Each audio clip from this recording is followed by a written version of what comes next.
খলিফাতুল মুসলিমিন, আপনার সন্তান ৮০টাকে মারা গিয়েছে, কবরের মধ্যে কোন কারণে ২০টা মারলেন? হযরত ওমর ডাক দিয়ে বললেন, ও আমার অন্তত জাতি ভাইরা, ও মন্ত্রী পরিষদের ভাইরা, ও আমার কাজী সাহেব, আমার সন্তানের উপরে আল্লাহর বিধান হচ্ছে ১০০টা, আমার সন্তান খেয়েছে মাত্র ৮০টা। অন্তত আমি যদি পুরা করে না দেই, না জানি আমার আল্লাহ মরণের পরে আমার এই ব্যাপারে জিজ্ঞাসা করে কিনা। আমার আল্লাহ যদি আমার জিজ্ঞাসা করে আমার ছেলের বিচার অন্তত পরিপূর্ণ করলে না, আমি কি জবাব দেবো? এই চিন্তায় তো আছি। কথা বলেন না কেন? আপনি পৃথিবীর ময়দানে রাস্তা দিয়ে চলার ক্ষেত্রে কোনো পাহাড়দার লাগবে না, পুলিশ লাগবে না, বিডিআর লাগবে না, কাউকে লাগবে না। যার যতটুকুন অধিকার আছে ফিরিয়ে দেন, যে যতটুকুন বিচার পাওয়ার যোগ্য আপনি তাকে ততটুকুন বিচার দেন। কথা বলেন না কেন? দেখবেন এই মানুষগুলো আপনাকে জীবন দিয়ে হলেও অন্তত পাহারা দিয়ে বাঁচাবে। হযরত ওমরের জীবন থেকে আরো একটা শিক্ষণীয় জন্য অন্তত আপনার মাঝে আমি উঠিয়ে ধরতেছি। খলিফাতুল মুসলিমিনের সঙ্গে রোম দেশ থেকে গোয়েন্দা বিভাগের ৩ জন দেখা করার জন্য এসেছে।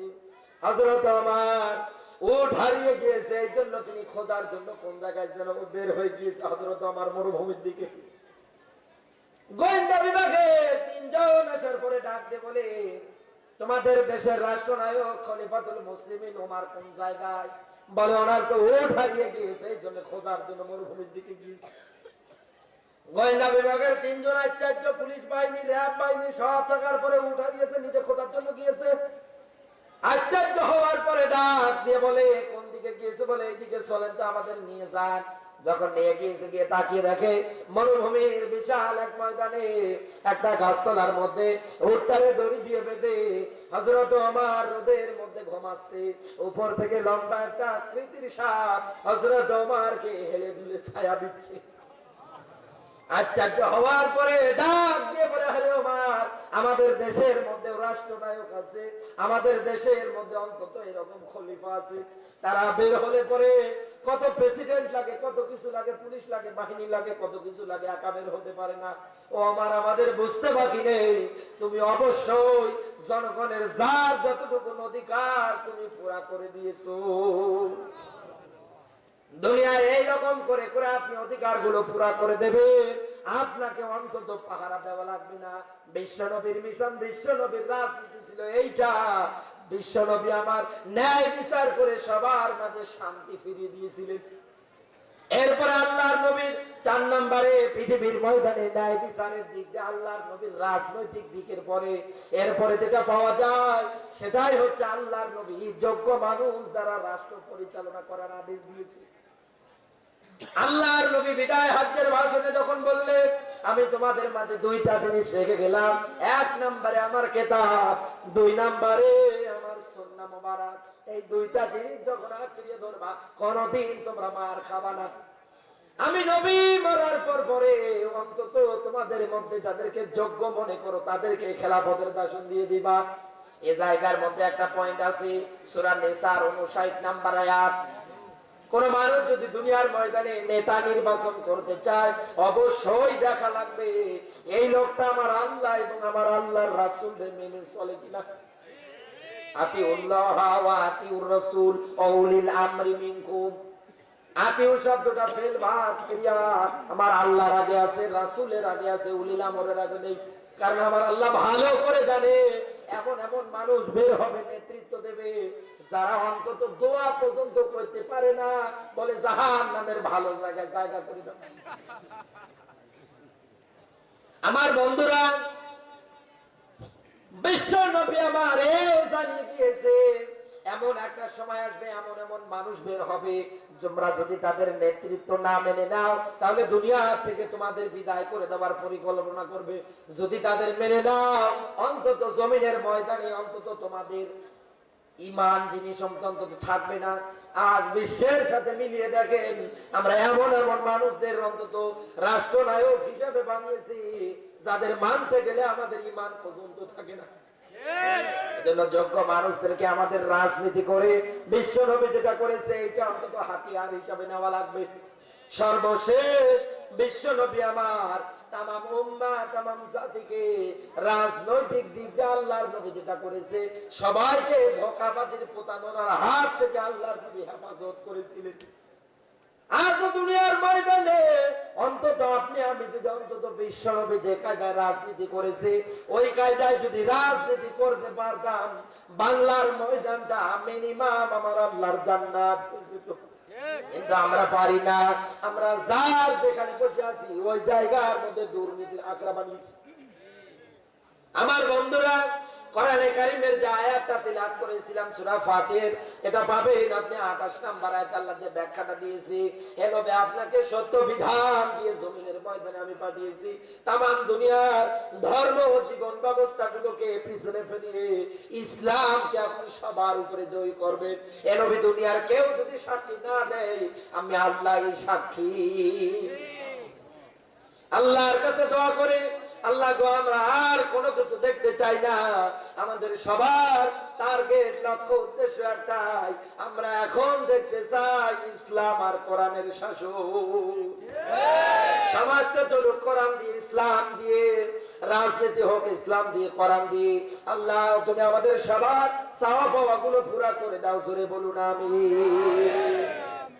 নবীজির প্রতি ধরুন, মানবতার মুক্তির মডেল, মানবতার মহান আদর্শ, মানবতার শিক্ষক নবী কুল শিরোমণি মুহাম্মাদুর রাসূলুল্লাহ সাল্লাল্লাহু আলাইহি ওয়াসাল্লাম। আমি যে আয়াতটা তেলাওয়াত করেছি, দেখি আয়াতের মধ্যে কি আছে। স্বল্প সময় শুধু অন্তত সরল অনুবাদটা করে দিচ্ছি, যেহেতু আমি তেলাওয়াত করেছিলাম। জবান ছেড়ে কোরআনের সোনালী আয়াত পড়ে না, আউযু বিল্লাহি মিনাশ শাইতানির রাজিম, বিসমিল্লাহির রহমানির রহিম। ইয়া আইয়ুহাল্লাযীনা আমানু তাকুল্লাহ। এ পর্যন্ত থাক। আগামীকালকে আপনাকে কেউ যদি জিজ্ঞাসা করে কোন সূরা থেকে আলোচনা হয়েছে, আপনি বলবেন কোরআনে কারীম সূরা তাওবা 119 নম্বর আয়াত। আল্লাহ পাক ডাক দিয়েছে, ওহে যারা ঈমানদারের দাবি করো, তোমাদেরকে বলছি আমি আল্লাহরে ভয় করো। এরপর ফলে তোমাদের টার্গেট জমিনের ময়দানে সত্যবাদী মানুষ যারা আছে এদের সঙ্গী সাথী হয়ে যাবে। এ কথা কার? আরো জোরে। আপনি যদি দুনিয়ার ময়দানে আমার আল্লাহকে ভয় করতে পারে, কারণ কোরআন জানিয়েছে ইন্না আকরামাকুম ইনদাল্লাহি আতকাকুম, আল্লাহ পাক জানিয়েছে ওই মানুষগুলোই তো শ্রেষ্ঠ দুনিয়ার ময়দানে যারা আমি আল্লাহর ভয় তাদের অন্তঃকরণের মধ্যে পয়দা করতে পারে। এজন্য আল্লাহর ভয় আমাদের সব জায়গায় নেওয়া লাগবে। আমরা পারবো তো? আরো জোরে বলেন, পারবো তো? আমাদের 2 নাম্বার যে কর্মসূচি আল্লাহ আমাদেরকে দিয়েছে সেটা হচ্ছে যার তার সাথে অন্তত চলাফেরা করলে হবে না, যার তার সাথে ওঠা বসা করলে হবে না। এই পৃথিবীর ময়দানে আপনার বন্ধু হবে, আপনি চলাফেরা করবেন তাদের সঙ্গে। দুনিয়ায় যারা সত্যবাদী মানুষ আছে, সৎ কর্মশীল মানুষ আছে, এদের সঙ্গে আপনার ওঠা বসা, এদের সঙ্গে আপনার চলাচল হবে। নির্দেশ দিয়েছে কে? আরো জোরে। আল্লাহ রাব্বুল আলামিন আমাদের সবাইকে যেন অন্তত এই 2টা কর্মসূচি মেনে বাস্তব জীবনে আমল করবার, মানবার আল্লাহ যেন তৌফিক দান করে, বলেন আমিন। মহিলা মা বোন যারা এসেছেন কষ্ট করে, তাদের প্রতি আমার আহ্বান হচ্ছে 2টা, মাত্র 2টা।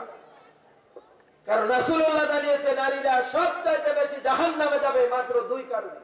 কয় কারণে? আরো জোরে। 1 নম্বরে বিশ্ব নবী আমার জানিয়েছে কোন নারী যদি তার স্বামীর উপরে লানত দেয়, এই জায়গায় এত মানুষ বসে আছেন স্বামীর উপরে লানত দেয়, এরকম স্ত্রী কার আছে আমি দেখতেছি? এতটা তো দেখছি কেউ নেই। এলাকার মা বোন তো অনেক ভালো কথা বলেন। দোয়া করে আল্লাহ যেন প্রত্যেকটা মা বোনকে খাদিজাতুল কুবরার মতো কবুল করে, বলেন আমিন। 2 নম্বরে রাসূলুল্লাহ জানিয়েছে নারীরা জাহান্নামে যাওয়ার পিছনে 2 নাম্বার যে কারণ হবে সেটাই হচ্ছে স্বামীর অবাধ্যতা। আজ বিশ্বের সাথে মিলান গো, স্বামীর অবাধ্যতায় বেশিরভাগ নারী চলছে। এমনকি মারছে ধরে স্বামী এ পর্যন্ত। কি যুগ জামানা এসে গেল। আল্লাহর কাছে দোয়া করি, আমার আল্লাহ রাব্বুল আলামিনের কাছে আমাদের চাওয়া মহিলা মা বোনগুলোকে আল্লাহ যেন জাহান্নাম থেকে হেফাজত করে, বলেন আমিন। ও মা ও বোনেরা, আহ্বান, স্বামীটারে মূল্যায়ন করেন, কারণ স্বামীটা আপনার সবচাইতে শ্রেষ্ঠতম নিয়ামত। কারণ দুনিয়ার ময়দানে আপনার স্বামী যদি আপনার কাছ থেকে ফারেক হয়ে যায়, অন্য কোথাও চলে যায়, আপনার পৃথিবীর ময়দানে স্বামী ছাড়া কোনো মূল্য নেই। কত নারীকে এর জন্য দেখা যায় বলে যে ডিভোর্সের আগে আমার স্বামীর বাড়িটা আমার কাছে মনে হয় জাহান্নাম, ডিভোর্স নেওয়ার পরে যখন বাবার বাড়িতে আসি 6 মাস 1 বছর যখন চলে যায়, তখন মনে হয় বাবার বাড়িটা আরো বড় জাহান্নাম। উপরে উপরে সবাই বলে, পিছনে গিয়ে সবাই বাস দেবে। এজন্য মহিলা মা বোন যারা আছে, আহ্বান করতেছি, স্বামীরে কষ্ট দেবেন না। স্বামী যদি ফেরাউনের চাইতেও খারাপ হয়, এবার তো মহা খুশি। কথা বলেন, মহা খুশি না? আপনার বউ যা পছন্দ করেন আপনি কোন হিসেবে করেন? আপনার বউ কোনদিন বিড়ি খাওয়া পছন্দ করেন? আপনি একাধারে খেয়ে যাচ্ছেন মানে। মহিলা মা বোন যারা এসেছেন, আহ্বান করছে আপনাদের প্রতি স্বামীটারে মূল্যায়ন দেবেন। কারণ আসিয়ার জীবন পড়ে দেখেন, কোনদিন স্বামীর উপরে বদদোয়া দেয়নি। এত জুলুম, এত নির্যাতন করেছে ফেরাউন তার উপরে। বিশ্ব নবীর কলিজার টুকরা স্ত্রী খাদিজাতুল কুবরার জীবনী পড়ে দেখেন, বিশ্ব নবীকে এত পরিমাণে প্রেম ভালোবাসা দিয়েছে খাদিজাতুল কুবরা। সব সময় স্বামীর প্রতি আকাঙ্ক্ষা ছিল, চাহিদা ছিল। কিন্তু আজ বিশ্বের ময়দানে স্বামীরে মূল্যায়ন দিতে চায় না। এজন্য রাস্তাঘাটে চলতে গেলে দেখা যায় বউ আমার ভ্যানিটি ব্যাগ কারে করে নিয়ে হুর হুর হুর হুর করে যায়, আর ওরে স্বামী বাচ্চা কোলে নিয়ে যায়।